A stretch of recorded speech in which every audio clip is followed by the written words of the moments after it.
Welcome, fans, once again to That Was Two with wrestling independent referee Brad Livingston. With me today, special guest, as seen on ROH, Brian Milonas. How's it going, Brian?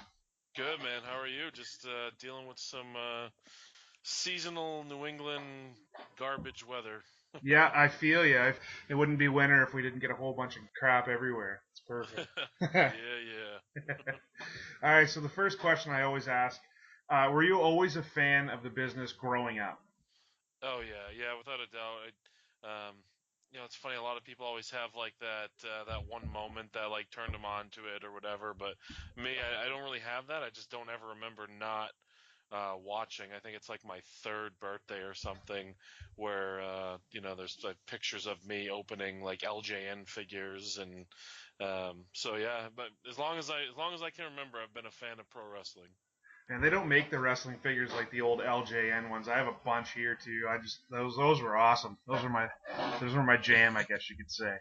Um, Yeah, I'd love to start collecting those again. But I don't know. I look at some of these new action figures today, man. They get all like the accessories and like good accessories too, and they move, and so we had just the big rubber ones. yeah, the LJN, they just stood in whatever pose. Rick Rude always used to frustrate me because he had his hands in his pants. So he really couldn't do anything. He was like just launching a missile. Awesome. So always a fan. When was it that you decided, hey, I want to give this a go as a career? It was it's funny. I was in high school and I had a buddy who was a year ahead of me, and actually started training at Killer Kowalski's. I think it was my sophomore year, his junior year.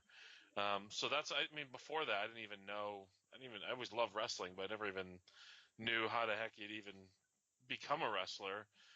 So he started going there, and that's kind of when I discovered the indies too. I didn't really, all that aware of anything outside of wrestling that was on TV. So it was through that. It was like towards the end of high school and after high school that I really decided that I wanted to actually give it a try. So your friend was going to Killer Kowalski's school. Yeah. Where did you go for your training? So the trainer for Kowalski is a guy named Mike Hollow, and he went and started a school with chaotic wrestling. So I went to the Chaotic Training Center, which was run by Mike Hollow and another local guy named Duke Stalton. They did a bunch of stuff for WWE back in the day, and then shortly thereafter, Killer Kowalski actually closed his place and came on with us. So Kowalski's and the Chaotic Training Center merged pretty quickly after I got there. Can you walk us through your very first match? Well, I, I'll walk you through. I'll walk you through two because the first chaotic match is probably the more entertaining one. But my first match was for a promotion called UCW in Attleboro, Massachusetts, and I wrestled a guy by the name of Volcano Vic. And we're like 2 seconds into the match, and I grab him in a headlock, and he goes, "I'm lost, brother." And this is my first match, so it wasn't exactly a barn burner. And then my first chaotic match took me a while to get on chaotic shows. Probably took me a little over, year and a half or so to actually get a shot on chaotic shows and go to the ring. And I go up to the second rope and yay! And I go to jump down, and when I landed, I tore my meniscus, and No. yeah, it was awful. And so it was like, I got it through a 3-minute match with a guy named Billy Kryptonite, who went on to briefly play Chad Dick in the WWE, Yes, sir. of the famed Dicks. Yes. And so yeah, that was my first chaotic match. It must have been after you recovered from the injury. I know that you worked a lot early on with, well, at that point, handsome Johnny, but to mainstream fans that would be Warbeard handsome. Did you guys kind of both start around the same time in terms of once you got back out of your injury? You guys seem to kind of get paired a lot there. Yeah, I mean, the funny thing is, so he had started elsewhere, but then came over to chaotic. Um, not too long after I'd started to like work shows. So I'd actually worked some other shows with him before I even started really wrestling for Chaotic, and before he had even come to the Chaotic school on a regular basis. We started getting paired up and working the same shows almost from the start, even before we were both regularly working for Chaotic Wrestling. Early on, we got paired up in tag matches with we had both had partners, and we got paired up there, and it just evolved. To this day, I think same thing goes for him. There's probably not a person that either of us have been in the ring with more Mhm. at this point, and it would probably take a long time. It would probably take more than what either of our shelf lives are in the business to surpass that, just because of how between training and then actual shows, how many times we've wrestled each other. But he's one of my best friends, and just so proud of everything he's been able to do. Yeah, I mean it's fantastic to see him making it into NXT because I referee out of New Brunswick, that's where I'm from, so referee a lot in Maine. So although I haven't worked with Warbeard Hanson, a lot of the guys that I work with have, and they have nothing but great things to say about him. So it's always nice to hear more stories about somebody who's a good person, which is nice. It, yeah, he's worked so hard. He just has such a great story of perseverance and hard work, and just the era we kind of came up in. The large part of our career, we're trying to make it in WWE. It was very much we called it the 6'2", 240 era. They wanted guys who are Yeah. at least 6'2", around 240, and ripped up, and your wrestling experience and your wrestling ability wasn't first on the docket when it came to getting a job. And he was a guy, pretty early on that showed he was just a cut above almost anybody. And I think he's, the singular best talent to come out of New England. And there's been a lot of guys who've come out of New England in the last, 10 plus years. But I think talent wise, he's the best. He's at the top of the list. And now I'm glad the world gets to see it. Yeah, I'm looking forward to when to see them on TV. That's for sure. During his handsome Johnny phase, you were known as I'm assuming that's Brian Buffett, but it might No, not be. Is it no, it's Buffet? not. It's Buffet. Okay, all right. So let's hear the story of that. Oh man, there was this guy he was one of the original owners of Chaotic Wrestling, and they came up with this really dumb idea. It was me, another big guy that was there, and then there was this kid who went by the name of the Mighty Minnie, who was there, and they had this funny idea to make us the Buffet brothers, but instead of me being the one that eats all the food, the smaller guy would be the guy. He's really the one that eats all the food. It's not really me. Oh, And that's how the name Brian Buffet was born. And really a chaotic. There's kind of like this.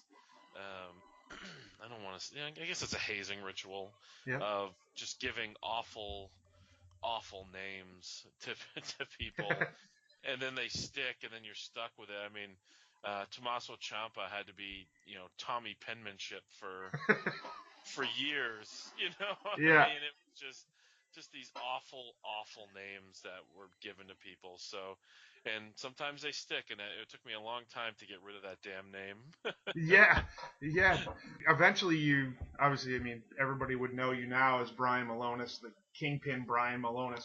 I mean, we know where Brian Milonas came from, but where did the Kingpin, where did that moniker come I was looking for something. I was trying to figure out something. I thought I needed, a name or an identity to really go along with my name. And the guy who ultimately became the owner of Chaotic Wrestling and really was the guy I kept it going for a long time, a guy named Jamie Jemakowski, who's one of my best friends and has helped me so much in my life and my career. But he's a big comic book guy, and what I know about comics is whatever the movies tell you. That's about from? Right. the extent of I love the comic book movies, but I never was really a comic book guy. So he was talking to me about this character, the Kingpin, who you know, he's very, so it's inspired by the character the Kingpin, who, I mean, for those who aren't familiar, bald guy, big, wore suits. So I didn't adopt all of it. I liked the moniker more than I liked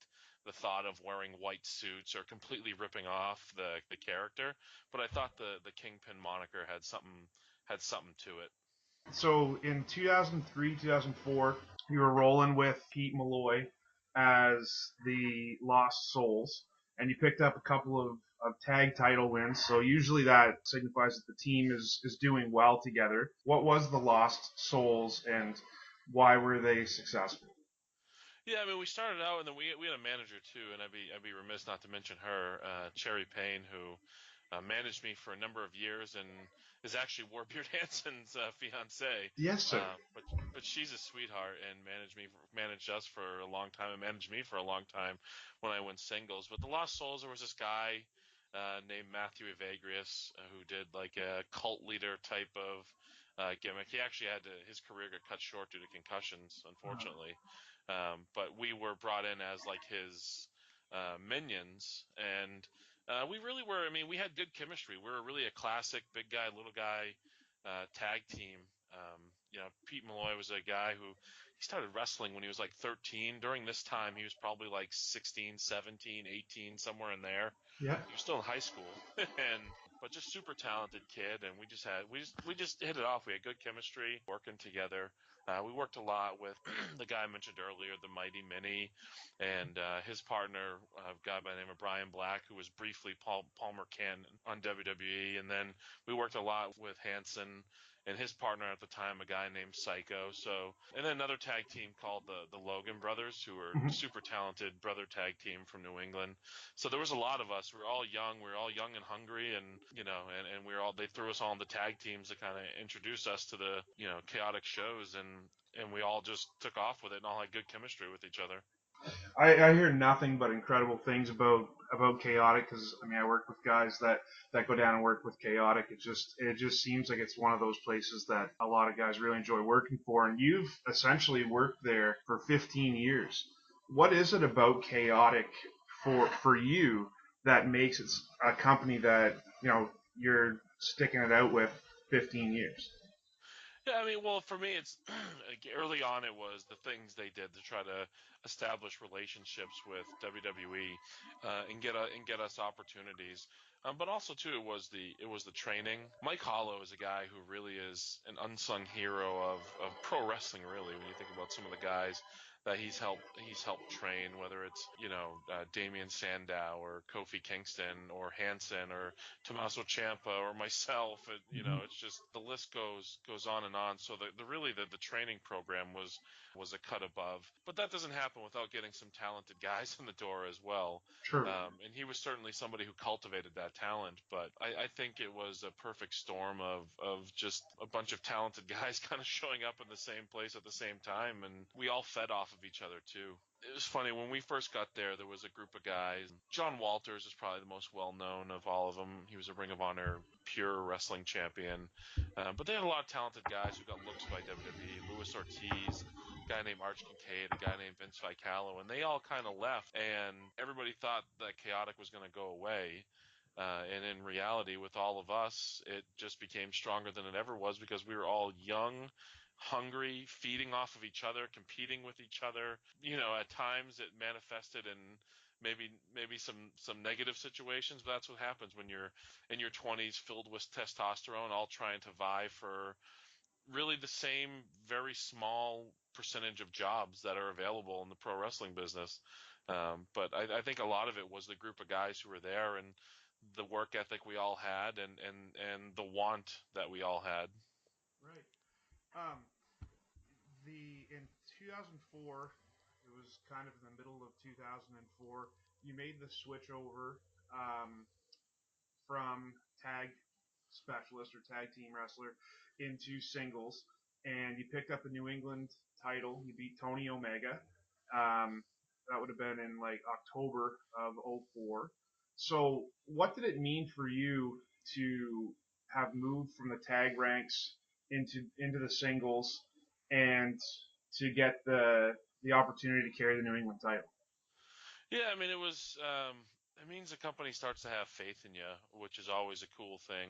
You know, a guy who literally started the same week as me is Todd Sinclair, who's the senior official for Ring of Honor, and Okay. we started the very same week at the same school, and he was the booker of Chaotic Wrestling, and he was a guy who him along with a friend of ours who actually passed away last year, Eric Arsenault, we called him Mucko.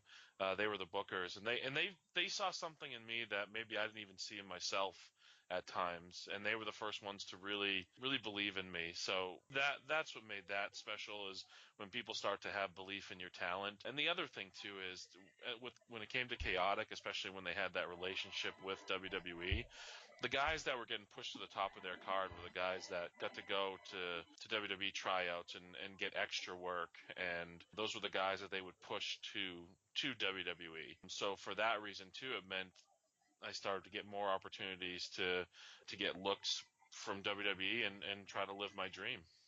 Yeah, you go up and down the roster of Chaotic during those times, and it's just incredible for wrestling fans that haven't had the opportunity to take a look. Like it's unbelievable. And of course, one person that you already mentioned, and you mentioned him a couple of times, at that point in 2007, he was Thomas Penmanship, Tommaso Ciampa. But you worked a match with him where it was the first time you picked up the heavyweight title, and it was also a loser leaves Chaotic Wrestling match. So that must have been a pretty big moment for you in your career, especially with one of your close friends. Yeah, it was awesome. He obviously got signed by WWE the first time, and Yeah. there was actually a little stretch in Chaotic where like everybody I was feuding with all of a sudden ended up getting signed. Like I feuded with a guy named Mike Cruel, who never made it to WWE TV, but he was with, I think, with Florida Championship Wrestling. But our feud got cut short because he got a job. And then I was feuding with Brian Black. Our feud got cut short because he got a job. A guy named Fred Sampson, who was Darren Young in WWE, Yes. got cut short because he got a job. With Tommaso, got cut short because he got a job. Kofi Kingston, I wrestled in his last match on the Wow. Independents. Like it was like this weird stretch where all these guys who were in the promotion were getting picked up, and it just so happened that at different points I was paired with these guys, and it ended up being like, oh, so we got to change this up because this guy has a job now. So, um, but yeah, I mean, it was really cool because Tommaso was getting that opportunity, but also cool because the company viewed me as the top dog, which again means there's somebody that when WWE's in town and they're pushing people to that, because they're very image conscious with when it came to WWE. So it meant that I was somebody that they would get behind to get a look. Right. I mean, speaking of that, in terms of you as a worker, what are the challenges of being a super heavyweight in today's wrestling society? Well, I mean, I think there's a lot of guys out there, changing it, but it's the stigma of plotting. People think King Kong Bundy type of stuff, and there's a big group of us out there, man, that um, you know we do things that guys half our size can't do. For me, it's always been the way I can move. I don't move like a super heavyweight, Right. and there's guys out there like a Keith Lee who just does incredible things at 340 pounds, things that you shouldn't do at 340 pounds. And I think, but the stigma is starting to change. I think people are starting to get their eyes opened, that, the things that super heavyweights can do. I mean, I just think of the Beer City Bruiser, who's my tag team partner now in Ring of Honor, and the things he can do as well. I think we're going to turn a lot of heads, man. I think we're going to turn a lot of heads there. Oh, definitely. And I think that like you said, you're slowly starting to see the breakup of that stigma. I mean, you have Killian Dane in NXT. I know not as many people watch NXT as WWE, but they're giving him a chance. And of course, Warbeard's coming. Yourself and Beer City Bruiser, like you said, in ROH, you are really starting to see a change, which is nice because, like you said, for the longest time, it was that six. What you call it, 6'2", 240. That was that was the Yeah. case, right? That's what you were seeing. So it's really good to see that because it brings a new facet to the wrestling game. Yeah, I mean, because wrestling's better when it's there's variety. You're If right. everybody looks the same, works the same, acts the same, talks the same, then it's not really um, it's not really all that interesting. You Right. got to have different looks, different personalities, different characters, and you're starting to see a more open channel for big guys. Oh, without a doubt. In 2007, now one of the things that's hard when you're doing podcasts and you're trying to get as much information as you can is not everything's out there. But it looked like 2007 really saw you start to spread out and start working in more companies. Is that pretty accurate? Like about 2007? Yeah, I mean, because Chaotic liked us to not venture out all that much, but Mm-hmm. it gets to a point where you can only wrestle the same guys over and over and over again. I don't know exact timelines at this point, but 2007 starts about right. I think that might have been about the time. Might have been doing some work for the ECWA down in Delaware. About that time. BTW. Yeah, big time wrestling. Yeah, just started to get out there and do some different things. I mean, 2007 also was, I think that's when we had an opportunity to have Chaotic show with John Cena, and Yes. I mean, I'm sure you've found this footage, or maybe you haven't. I don't know. I don't know if I have. I don't know if I've seen any of that. So yeah, 2007, man, that we had an opportunity. John Cena's dad was tied in with Chaotic Wrestling, Okay. and John Cena's brother was a cop in, I want to say, like Newburyport, Massachusetts, or somewhere around that area. And they decided they wanted to do a fundraiser. I think his brother had gotten in an accident or something Okay. and wrecked a cruiser, and his brother was a cop, and he got, I think, he got hit or something while in his cruiser. But they were trying to raise money for the police association, and so WWE let John do a show because it's his brother and his dad, and I think Eugene was on the show as well, and so they let John be a referee. And at the time, I was the champion, and the match was me defending against a guy who used to work for WCW, Rick Fuller, Okay. in the main event, and John Cena was the ref. And um, there's video on the internet if you search for it. There's a spot where all of us end up down, and in the ring comes Vince McMahon. Um, What? Okay, I have to find this now. yeah, it's out there, man. It's on my YouTube page. I ripped it from somebody. It's like grainy cell phone footage. I have the actual footage, but I basically had to sign my firstborn away Yeah. if I released the footage. But yeah, Vince McMahon got in the ring. The only people that knew he was going to be there was John Cena and the owner of Chaotic, Jamie. And we were all down, and I go to get up, and Vince McMahon's in the ring, and he comes over to me and asked me if I was the heel or the baby face, and I told him I was the heel, and he raised my arm, and I said, "What's next?" And he goes, "I'm slapping Cena. He's giving me the FU, and I'm getting out of here." I go, "Okay," and that's exactly what happened.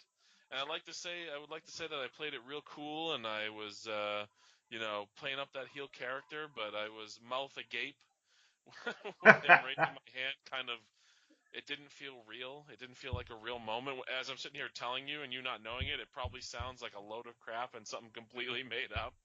But That's awesome. yeah, it was crazy. So Cena gave him the FU, and then I fed into Cena for one. He gives it to me. I rolled out, and I grabbed my manager Cherry Payne. And I said that was the greatest fucking moment of my life. I I don't know if imagine. I can swear on this. I'm Oh sorry if I yeah. can't No, swear on you this. can definitely swear. Oh yeah. But it was surreal and crazy, and like I said, the video's on my YouTube page, and there's pictures, and maybe someday we'll be able to release um, release the footage, actual footage of it. But I was given it under one condition, that I would never, ever, ever let it see the light of day. Yeah. So, That's incredible. other than for personal use. Oh man, that's unreal. That's awesome. So, kind of jumping ahead a little bit, but in 2010, you had a triple threat match. It was yourself, Julian Starr, and Makazi. Something I Yeah, think. Okay, and you combined the heavyweight title and the New England title. Can you walk us through that match? 'Cause that's a pretty big deal to be tapped as the guy. Not only are you the heavyweight champion, but now you're gonna merge the two belts. yeah. I honestly don't know what their thinking was there. I mean, that both belts still existed, and I Oh. think I ultimately might have lost it back to, like, the New England title, back to Makazi, or maybe it was Julian. I'm a little fuzzy on on the details, but yeah, I mean, I think they were just trying to really, really establish me as a dominant, unbeatable force. So that way, um, when somebody finally does does beat me, it's a really big deal. So it was just going further along those lines to really just establish me as a real dominant force, and kind of like, oh my God, not only does this guy have the heavyweight title, he has a New England title. Who Mhm. the hell's going to ever be able to beat him? Right. And ultimately it was Hansen that beat me. Oh, there. But That would make sense. Um, yeah, yep, One of the things that I really enjoy about your work is that when you bump, there's a reason that you're bumping. Whereas sometimes, I guess what I'm saying is sometimes you'll see bigger guys, especially on the indie circuit, that they'll be, 6'2", 6'3", 300 pounds, and they're bumping off a clothesline from a guy that's 5'8", 140 pounds. yeah. I mean, a lot of that too is it's just psychology. It's just trying to think about logic, or really trying to save and build for that. I mean, Hmm. I certainly don't believe in the complete old school of, like, one bump a match and you have to build up to it with three big shots. And I've really tried hard to break away from that stigma, and that, because there's much more creative ways you can do that. But yeah, just not letting anybody throw you around or bump you around, and really getting the most out of your size. I mean, I have this size. It'd be really dumb of me not to maximize it and make it seem special. So when somebody actually does do something to me, it feels special. It feels like they've taken somebody special off their feet. And it's not just like, if I'm just doing it all over the place, then it's not really all that special. Right. No, that's exactly it. Another one wrestler that you worked a lot with is, I guess you could kind of say, almost like a New England indie legend, is Brian Fury. I was wondering if you could talk a little bit about your work with him, because I know he's retired recently due to a lot of injuries. Yeah, I mean, Brian was, yeah, I don't think it was like like an acute injury. I think it was just, wear and tear over Right. a long time. But yeah, Brian's unbelievable. He's definitely a guy who should have gotten, more recognition, should have had a job with a national company at some point. We all thought it was really going to happen for him with Ring of Honor when he went to the finals of the Top Prospect, and, kind of didn't. And, but he's a guy just super talented, and just so easy to wrestle. Just always good ideas, so smooth in the ring, can adjust on the fly. Just a really, really smart guy. And the good thing now is, Brian's still giving back to pro wrestling, not being in the ring. He runs a great school, the New England Pro Wrestling Academy. He's recently purchased Chaotic Wrestling, so now he owns the Yes. school and the promotion. But Brian's a really underrated guy, really smart guy, and I think the region has really been lucky to have him, and lucky that he's willing to give back and not just walk away from the business, but willing to try to make it better, and, continue moving it forward. So, but yeah, he's a guy who really didn't get enough credit nationally. I think inside New England, I think he gets his due, but, maybe not so much outside of it. Speaking of Brian Fury and going back to Warbeard, the three of you are listed on Cage Match anyway as Mercedes or Sasha Banks trainers. Is that accurate? That is indeed accurate. So how did it come about that you started training? Was it training like the conventional training where it's at the school, or was it taking her under your wing and helping her out? No, I guess it was kind of both, but Yeah. yeah, so the me and Hanson had started helping out the head trainer Mike Hollow at the school. We were kind of like junior trainers, just helping him because he needed people to work with really new guys. He worked with the more advanced guys, and we the two best suited to. And ultimately, Mike left, and actually Todd had gotten Hanson had gotten hurt, and that kind of left me in the position of being the trainer, and actually, and I was the one that Brian Fury was coming quite a bit, and not in any official capacity, but just was around. And I, with Todd being hurt, and I was just getting burnt out being there 3 days a week. Um, I ultimately asked him to take a day off of my hands, and then when Hanson came back, we each kind of had a day at the school teaching, and So Sasha came in on a we should do like these, and they still do them, like these 1 day camps for new people Okay. coming in from the outside. And at that time, we'd pick one person and give them a like a 3 month scholarship to the school. And she was the one that on her camp that we chose. She showed a lot of heart and a lot of potential right from the start. I mean, she was a kid. She was like 17, um, at the time. And, um, I remember her mom saying to me, take care of my kid. And I just took that very seriously. I think she actually talked about it on like Steve Austin's podcast recently, that Nice. I was like the dad of of the but that's I just took it very seriously when her mom said to me, watch out for my kid. And I took that very seriously, aside from just trying to provide her with the best wrestling training that I could. I just want to, when somebody asks you to take care of their kid, you do it. You know what I mean? And Yeah. she was a kid at the time, but she worked her ass off. And I remember a couple times guys, uh, you know, treating her differently. Like going light with her, and like treating her like she's fragile. And just remember yelling at him, like, you treat her with the respect she deserves. Like you train with her as hard as you train with anybody else. Like don't hurt her, but you treat her with the same respect you treat somebody else. Like don't treat her like she's fragile. And but she wanted to get right in there. She had no fear. She was game for anything we threw at her. Oh wow, that's awesome. I just because every now and then you'll find a cage match thing, and I'll ask somebody, and they'll be like, "No, that wasn't me." Oh, okay, never mind. Um, so 2016, you wrestled a loser leaves chaotic. It was against Donovan Dijak. Incredible match, by the way. I have to throw that Thank you. out there. That match was just unbelievable.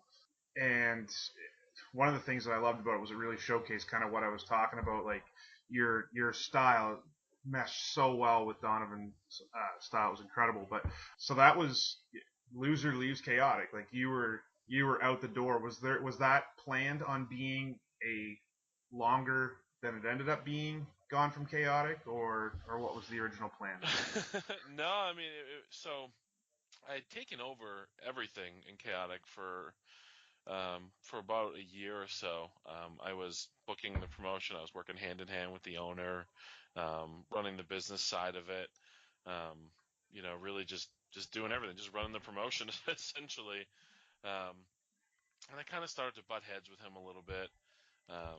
We weren't seeing eye to eye, and ultimately I decided to step aside as the booker. But there's definitely some ill will.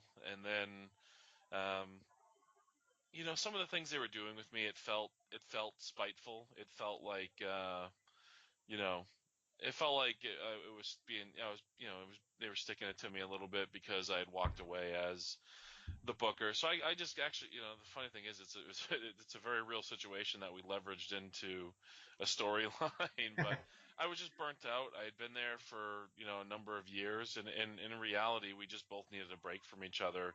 And I just said, you know what, I don't want to be here anymore. You guys don't really want me here anymore. Why don't we just, why don't we just do this and we'll call it quits here? And I really didn't have any intention of ever going back. In my mind, that was it. That was a nice, bow on my career there. Not that I planned on retiring, because it's funny. I felt so slighted. It's what gave me that fire in the belly again to go to, um, to go to a Ring of Honor tryout again, and give it one more go to try to get on the national stage. So ultimately, ended up being a really good thing, Yeah. because I think you just sometimes need a break. And from the fan base's standpoint, they can't miss you if you're never gone. And it just kind of maxed out everything there. But mentally, I think we just needed a break from each other, and it worked out to really manifest itself into a really good storyline. Like you said, that kind of lit a fire under you. You started going, and it almost kind of rejuvenated you. And one of the things that it ended up doing was it brought you up here. Well, not to New Brunswick, but when I say here, up to where close to me anyway, up to Maine with Limitless. You worked your first time there. You worked if there's fans out there that follow Evolve, Flex Rumble Crunch. You had a match there, and then you came back. You come back, I believe, a couple of times to Limitless. But the one match that, if fans haven't seen you or seen Warbeard or whatever, a match that I just absolutely freaking love is the 4-way dance that you guys had here in January for Limitless. It was yourself, Big Daddy Beluga, Warbeard, Hanson, and Smash Master. Smashmaster. That was his name. I couldn't think of it. But that match was just, it blew me away because you had four. Well, they kept calling in the commentary, they kept calling it a Big Hoss match.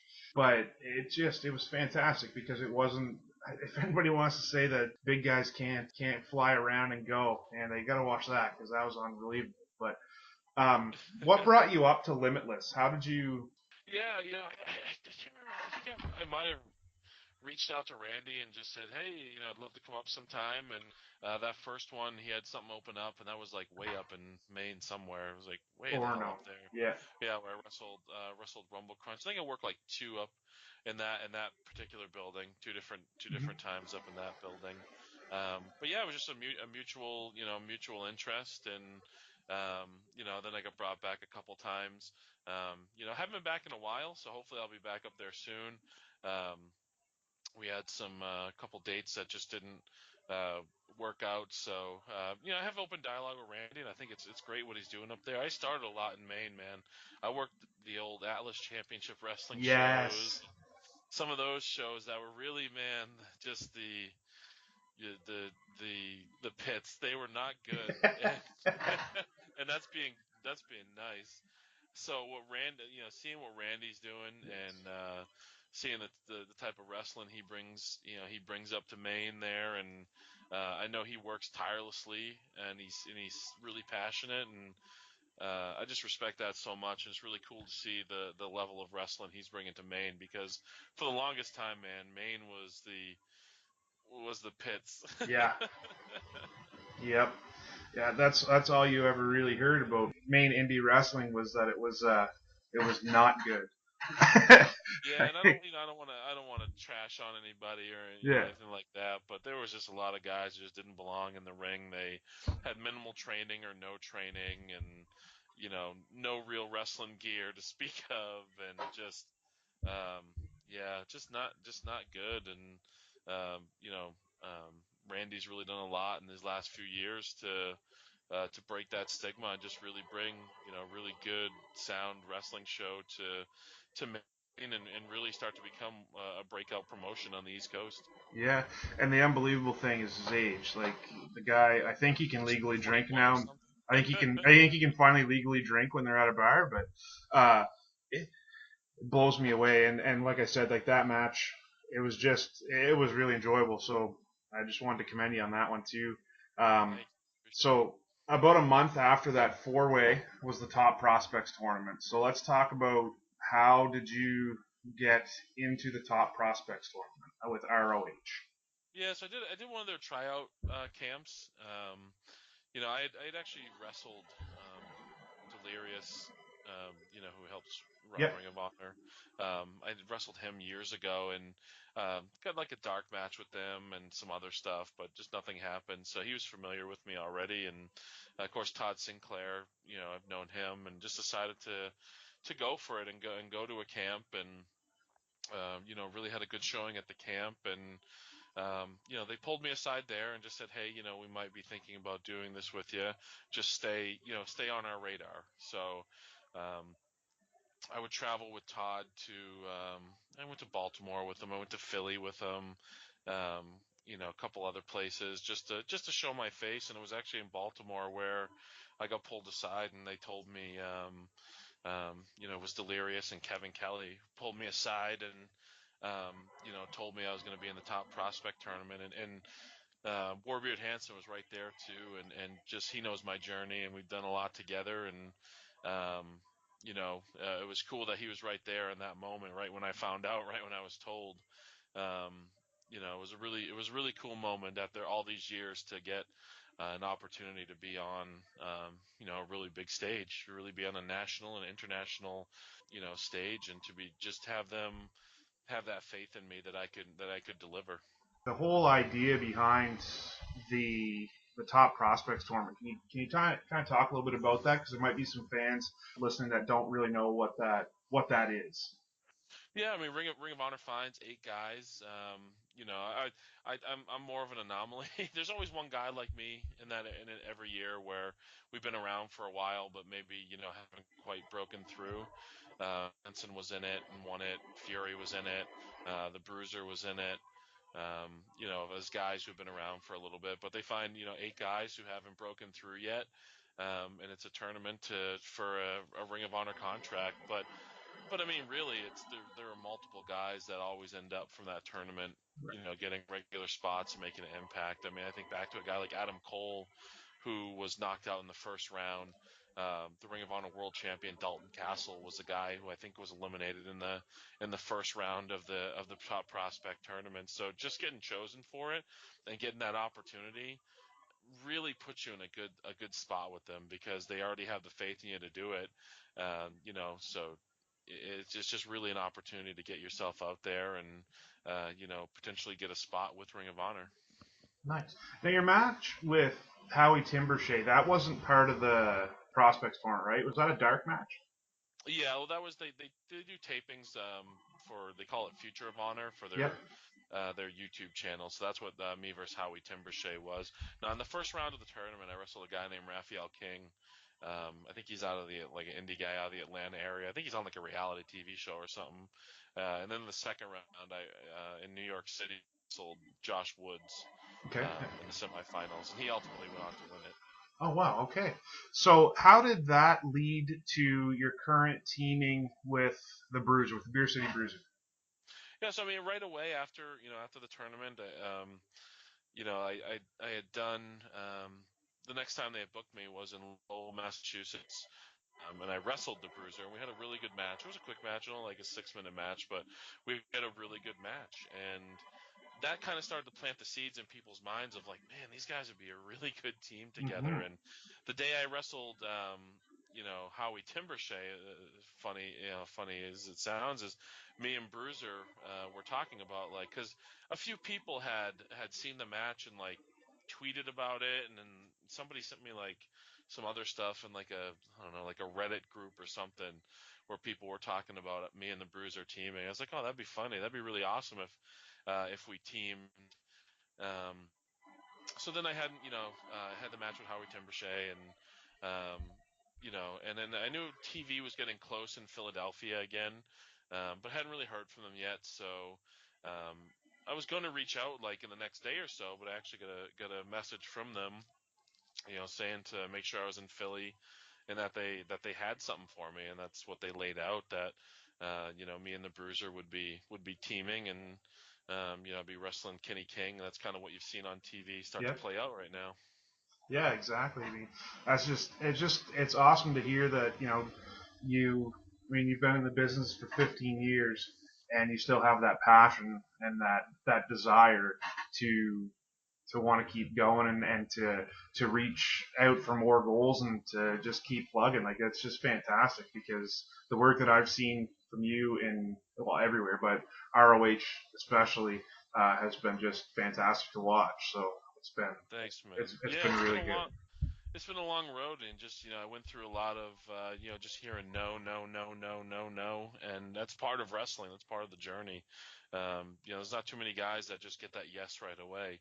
Um, you hear far more no's than you hear yeses, but to finally have somebody go yes and finally give me that opportunity, I'm just forever grateful. And to be a part of Ring of Honor right now, I don't think there's ever been a better time to be a part of the company because the partnership with New Japan and Cody being there and the Bullet Club being there and a guy like Dalton Castle and Jay Lethal and just the talent in that locker room is absolutely insane, and Ring of Honor is poised to just keep taking big steps forward.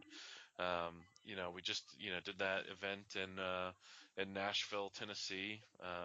in the municipal auditorium, and they've already broken their attendance record, um, you know, for for Super Card of Honor in April. They've already sold more tickets than their biggest attendance ever, which was last year at Super Card of Honor down in Florida. So, Wow.